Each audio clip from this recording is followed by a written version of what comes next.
এবার 2025-26 অর্থ বছরে আপনারা সবাই জানেন যে বিজ্ঞান ও ইংরেজি বিষয়ের উপর আমরা কোচিং সেন্টার চালু করার প্রস্তাব এবার রেখেছি এবং আমাদের ব্যয় সংস্থানও সেখানে রাখা হয়েছে।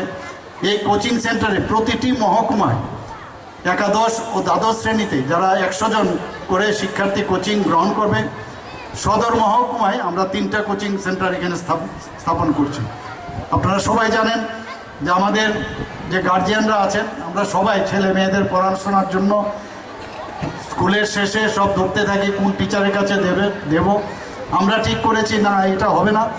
এখন আমরা নিজেরাই এই যে টাকা আমরা বললাম যে অর্থ আমরা ব্যয় করেছি, বিভিন্ন মহকুমাতে আমরা একটা করে প্রথমে সায়েন্স, ফিজিক্স, কেমিস্ট্রি, ম্যাথ এবং বায়োলজি এবং ইংলিশ সহ কোচিং সেন্টার আমরা শুরু করছি এবং সেখানে দ্য বেস্ট যারা টিচার আছেন তাদেরকে সেখানে নিযুক্ত দেওয়া হবে।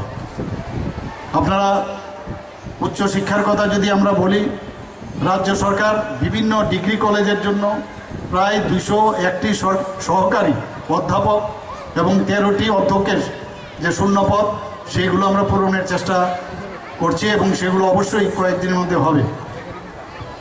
শচীন দেববর্মন স্মৃতি সরকারি সঙ্গীত মহাবিদ্যালয়ে অলরেডি ইনস্ট্রাক্টর যেটা মিউজিক পদে নিয়োগের উদ্যোগ গ্রহণ করা হয়েছে। আমাদের ত্রিপুরাতে